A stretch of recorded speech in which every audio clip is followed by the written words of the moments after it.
Good evening. My name is Matthew Connor. Tonight I'll be presenting you with a presentation about a place where nightmares are made of. It's a place called the Hole. Tonight we'll be looking at an ethical view of solitary confinement. What is solitary confinement? Solitary confinement, also known as isolation or segregation, is designed to house the worst of the worst prisoners. These prisoners are those who have caused serious, usually violent acts on other prisoners or other officers. However, the ethics of this type of confinement has come under question numerous times throughout the years.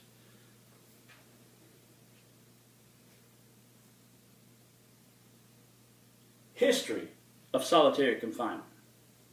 In 1829, the first experiment in solitary confinement began in the United States at the Eastern State Penitentiary in Philadelphia.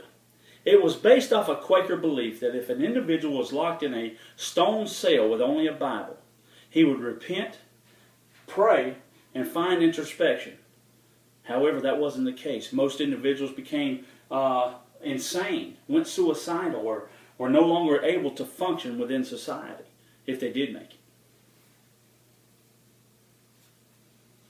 What are the types of solitary confinement? Modern day, there's only two types right now. We've got the first one, which is used in basically called disciplinary segregation.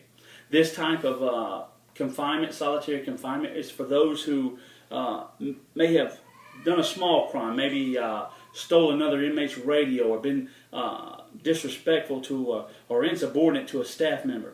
These individuals will spend about a week, 2 weeks in the hole or solitary confinement, not a lot of time, for nonviolent acts.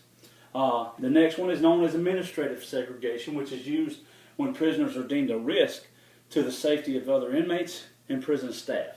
They may have used a violent act, maybe a stabbing, or just by their actions became a threat. Corrections officials first turned to this type of strategy in response to the growing gang violence within our prisons. And these inmates will usually spend months upon months and sometimes years within solitary confinement. The psychological effects of solitary confinement. In 1890, a U.S. Supreme Court Justice, Samuel Freeman Miller, found that a considerable number of the prisoners failed, even after a short confinement, into a semi-fascist condition from which was next to impossible to arouse them. Others became violently insane. Others still committed suicide, while those who stood the ordeal were not generally reformed, and in most cases did not recover sufficient mental activity to be any subsequent service to the community. Present day, today, the continuation of these psychological effects, Stuart Grayson, a board-certified psychiatrist and former faculty member at Harvard Medical School. What Grayson did, he interviewed hundreds of inmates within solitary confinement and found that roughly a third of solitary inmates were actively psychotic and or acute suicidal. Grayson has since concluded that solitary can cause a specific psychiatric syndrome characterized by hallucinations, panic attacks, overt paranoia, diminished impulse control, hypersensitivity to external stimuli, and difficulties with thinking, concentration, and memory. Some inmates lose the ability to maintain a state of alertness, while others develop a crippling obsessions. Physical effects of solitary confinement. Many inmates held in solitary confinement suffer not only from mental illness, but also from physical illness as well. According to experts, many of these disorders are due to the lack of human contact. Inmates experience severe insomnia, memory loss, hypertension, deteriorating eyesight, and this is a result from the depravement of natural light, joint problems caused by vitamin D deficiency, and a lack of exercise. They also tend to have problems with balance and are known to form a chronic asthma. SHU syndrome. SHU syndrome has come about recently, and what this is a syndrome that basically takes all these effects of being within the hole and is diagnosed to individuals who have been there. Psychiatrists call this cluster of syndromes SHU syndrome, and they name it after the security housing units that are within our nation's prisons where these inmates are housed in segregation. Deprived of meaningful human contact, otherwise healthy prisoners often come unhinged. They experience intense anxiety, paranoia, depression, memory loss, hallucinations, and other perpetual distortions. Anthony Graves is someone who has been diagnosed with SHU syndrome. Anthony Graves, who spent over 18 years on death row in Texas, most of them in solitary confinement for a crime he did not commit. Graves describes his isolation as a form of emotional torture. 2 years after his exoneration and release, he still feels trapped in isolations, and I quote, "I am living amongst millions of people in the world today, but most of the time I feel alone. I cry at night because of this feeling. I just want to stop feeling this way, but I haven't been able to." So is solitary confinement an ethical form of punishment? Well, let's look at the pros and cons of it all. Pros. Solitary confinement is seen by some as a necessary tool for correctional officers, and that prisoners are put in solitary confinement for a reason. They are dangerous to their fellow prisoners and staff. Many who support this condition argue that several prisoners need to become isolated from the society for the safety of other people and for their own safety as well. Cons. The loss of freedom.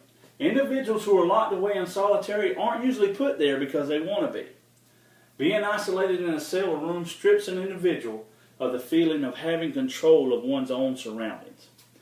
Some believe that it violates basic human rights. Many think that this condition actually fits the description of torture, as stated in various international human rights treaties, therefore constituting a human rights violation. It may cause mental health disorder. People who are in solitary confinement are vulnerable or at risk to some mental health disorders, including schizophrenia. Isolated individuals may experience hallucinations and delusions. They may also become very paranoid or may display some other symptoms of mental distress. When individuals are isolated, they can lose their grip on what is real. And solitary confinement has several psychological impacts that can destroy one's physical and mental being. So in conclusion, when looking at the evidence involving the effects of solitary confinement, it's easy to see why someone would feel that this is an unethical form of punishment. However, just like with anything else today, there's always two sides to a story. Sure, the effects of this punishment is harsh, but many people forget about the harshness of the crimes these individuals committed to either be placed in prison or the crimes they committed while in prison. You know, working in my current capacity as a CERT commander, which is the Correctional Emergency Response Team commander at a state prison, I see this type of harsh activity every day.